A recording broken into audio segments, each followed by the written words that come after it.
సకల దేవతా స్వరూపుడు శ్రీ షిరిడి సాయినాథ్ మహారాజ్ గారి పాదార విందాలకు శిరస్సు వంచి నమస్కరించుకుంటూ బాబా సమాధి చెందుటకు 7 రోజుల ముందు ఒక చిత్రమైనటువంటి సంగతి షిరిడిలో జరుగుతుంది. ఒక నాటు బండి వచ్చి మసీదు ముందర ఆగుతుంది. ఆ బండిపై ఇనుప గొలుసులతో కట్టి ఉంచిన పులి ఉంది. దాని భయంకరమైన ముఖము వెనుకకు తిరిగి ఉండడం, దాని ముగ్గురు దర్వీషులు పెంచుతూ ఊరూర తిప్పి డబ్బులు సంపాదించుకొంచుంటాయి. అది వారి జీవనోపాధి. ఆ పులి ఏదో జబ్బుతో బాధపడుతుండేను. అన్ని విధముల ఔషధములు వాడిరి, కానీ వారి ప్రయత్నములు నిష్ఫలమయ్యాను. బాబా కీర్తి విని వారు దాన్ని షిరిడి తీసుకొని వస్తారు. దాన్ని గొలుసులతో పట్టుకొని ద్వారము వద్ద నిలబెట్టి దర్వీషులు బాబా వద్దకు పోయి దాని విషయమంతకు బాబా చెప్తారు.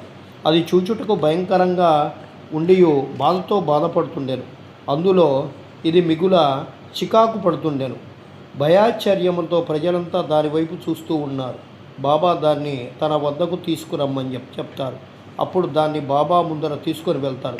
బాబా కాంతికి తట్టుకొనలేక అది తల వాడ్చారు. బాబా దాని వైపు చూడగానే అది బాబా వైపు ప్రేమతో చూస్తుంది. వెంటనే తన తోకను నేలపై 3 సార్లు కొట్టి తెలివి తప్పి కింద పడి చనిపోతుంది. ఇది చచ్చుట చూసి దుర్వాసులు విరక్తి చెంది విచారంలో మునిగిపోతారు. కొంతసేపటి తర్వాత వారికి తెలివి వస్తుంది. ఆ జంతువు రోగంతో బాధపడుతూ చచ్చుటకు సిద్ధంగా ఉన్న అది బాబా సుముఖాన వారి పాద పద్మాల వద్ద ప్రాణాలు కోల్పోవటం వారి పూర్వజన్మ పుణ్యమే అని చెప్పి వాళ్ళు అనుకుంటారు. అది వారికి బాకీ పడి ఉన్నది. దాని బాకీ తిన్న వెంటనే అది విమోచనం పొంది బాబా పాదముల చెంత ప్రాణములు విడిచిందని చెప్పి యోగుల యొక్క పాదముల కడ వినమ్రులై ప్రాణములు విడిచివారు రక్షించబడతారు అని, వారెంతో పుణ్యం చేస్తే కానీ అలాంటి సద్గతి కలుగుతుందని చెప్పి పెద్దలు అందరూ అంటూ ఉంటారు.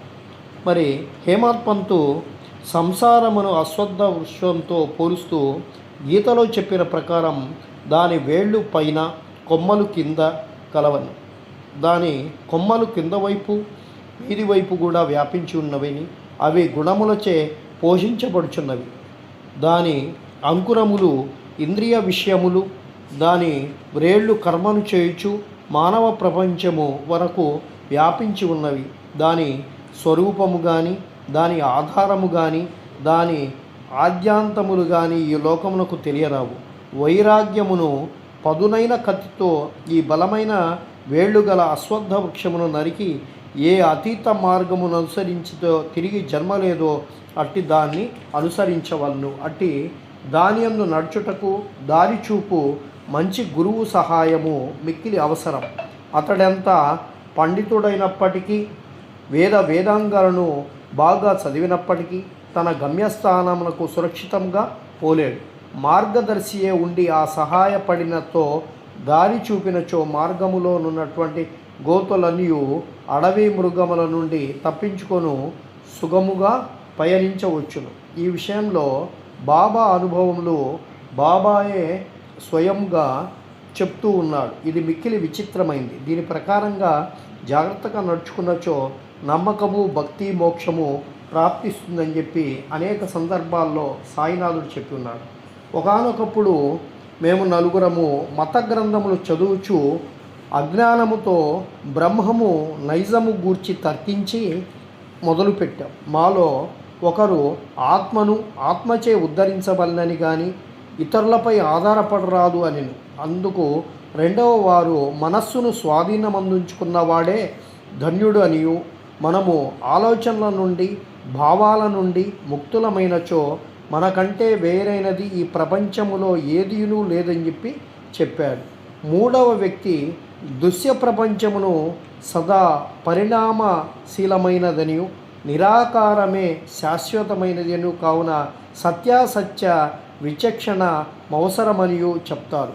4వ వారు అనగా బాబా పుస్తక జ్ఞానం ఎందుకు పనికిరాదని, మనకు విధింపబడినటువంటి కర్మ మనము పూర్తి చేసి తనువును మనమును పంచ ప్రాణాలను గురువు పాదాలపై పెట్టి శరణు వేడవలనను, గురువే దైవము సర్వస్వమును వ్యాపించినవాడు. అట్టి ప్రత్యయ మేర్పడుటకు దృఢమైన అంతులేని నమ్మకమవసరమని చెప్పి బాబా చెప్తారు. ఈ ప్రకారంగా తర్కిస్తూ మేము నలుగురం పండితులము భగవంతుని వెదుకుటకు అడవిలో తిరగను ఆరంభించాం. తక్కిన ముగ్గురు వారి స్వతంత్ర బుద్ధిని ఉపయోగించి వెదక నిశ్చయించుకుంటారు. దారిలో ఒక వర్తకుడు బంజారా మమ్మల్ని కలిసి ఇప్పుడు చాలా ఎండగా ఉన్నదని, ఎంత దూరము పోతున్నారని చెప్పి, ఎక్కడికి పోతున్నారని చెప్పి అడుగుతాడు. అడవులు వెదకుటకని మేము జవాబిచ్చితిమి. ఏమి వెదకుటకు పూనుకుంటారో అతడు తిరిగి అడుగుతాడు. అదే సందిగ్ధమైనటువంటి యుక్తి జవాబిచ్చితిమి. ధ్యేయరహితముగా మేము తిరుగుట చూసి అతడు కనికరించి ఇలా అంటాడు. అడవుల సంగతి పూర్తిగా తెలియకుండా మీ ఇష్టము వచ్చినట్లు మీరు తిరగరాదు. అడవులలో సంచరింపవలసినచో మీ వెంటనొక మార్గదర్శి ఉండి తీరవలను. అనవసరముగా ఈ ఎండవేళ ప్రయాస పడతారెందుకు? మీ రహస్యాన్వేషణకు నాకు చెప్పనవసరం లేదు. అయినను మీరు కూర్చోండి, భోజనం చేసి నీళ్లు తాగి కొంత విశ్రాంతి తీసుకున్న పిమ్మట వెళ్ళవచ్చును కదా అని చెప్పి అడుగుతాడు. అందడంత మృదువుగా మాట్లాడిన వారిని నిరాకరించి నడవసాగితిమి. మాకన్నీ సంగతులు తెలియనని కాన ఇతరుల సహాయం అక్కర్లేదని మేము అనుకుంటుమి.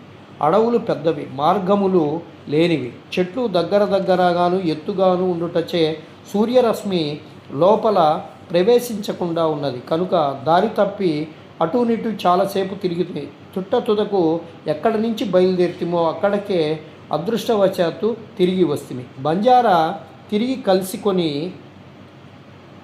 ఇలా అంటారు. మీ తెలివితేటలపైన ఆధారపడి మీరు దారి తప్పితిరి. చిన్నదానికి కానీ పెద్దదానికి కానీ సరైన మార్గము చూపుటకు ఒక మార్గదర్శి ఉండే తీరవలను. ఉత్తకడుపుతో ఏ అన్వేషణము జయప్రదము కాదు. భగవంతుడు సంకల్పించనిదే మనము దారిలో నెవరు కలియరు. పెట్టిన భోజనము వద్దనకుడు, వడ్డించిన విస్తరిని తోసివేయకుడు, భోజన పదార్థములు అర్పించుటకు శుభసూచకము. ఇట్లంచు తిరిగి మమ్మల్ని ప్రశాంతంగా భోజనము చేయమని బతిమిలాడను. నా మిత్రులు ముగ్గురు ఈ మాటలను లక్ష్యపెట్టక భోజనము చేయకుండా ప్రయాణం సాగించిరి. వారి హఠమా విధముగా నుండెను. నేను మాత్రం ఆకలితోనూ దాహంతోనూ ఉంటిని. బంజారా చూపినటువంటి అసామాన్యమైన ప్రేమకు లొంగిపోయాను.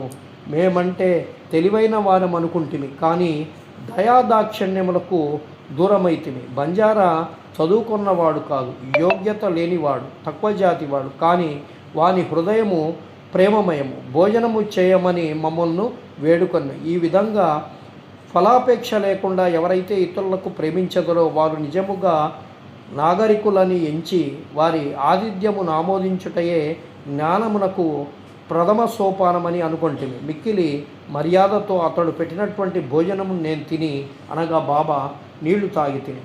ఏమి ఆశ్చర్యము! వెంటనే మా గురువుగారు వచ్చి మా ఎదుట నిలిచిరి. వారు అడుగుటచే జరిగిన వృత్తాంతమును విస్తపరిచింది. అప్పుడు వారు నాతో, వచ్చుటకు ఇష్టపెడతారా? మీకు కావాల్సిందేదో నేను చూపెదను. నా యందు విశ్వాసమున్న వారికి జయము కలుగును అని. తక్కిన వారు వారి మాటలకు సమ్మతింపక ఎక్కడికో వెళ్ళిపోయారు. నేను మాత్రము వారికి గౌరవపూర్వకంగా నమస్కరించి వారి ఆజ్ఞకు లోబడి తిని.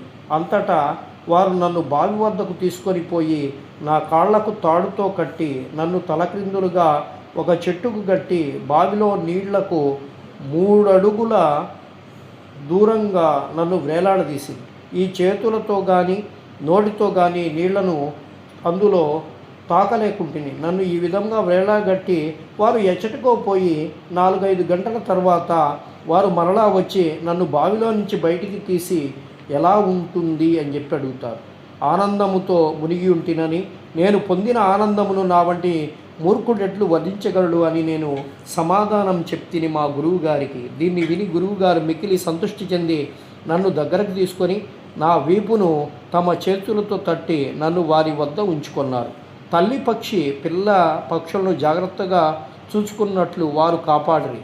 నన్ను తమ బడిలో చేర్చుకుంది. అది చాలా అందమైన బడి. అక్కడ నేను నా తల్లిదండ్రులను మరిచితిని.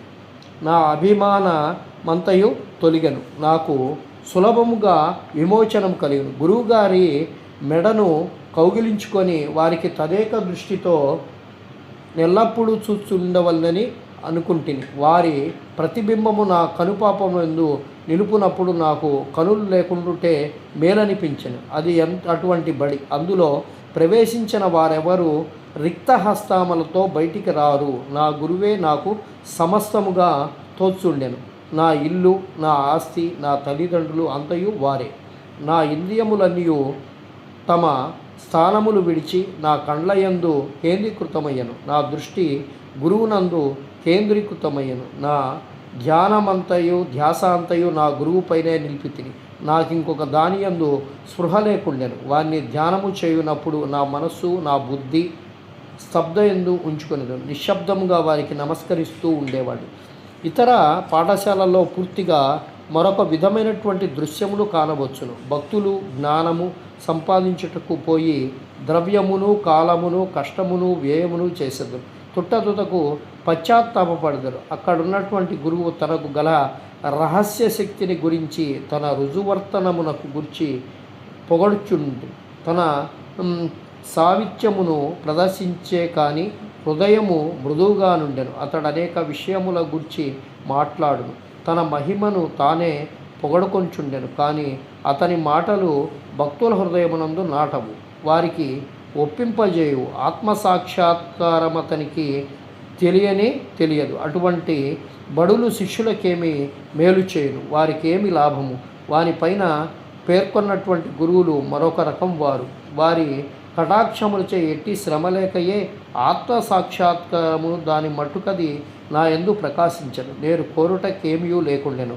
సర్వము దాని మట్టుకదియే పగటి ప్రకాశం వల్లే బోధించబడిను. తలక్రిందులుగాను కాళ్ళు మీదుగాను నుండుట వలన కలుగు ఆనందము గురువుకే తెలియను.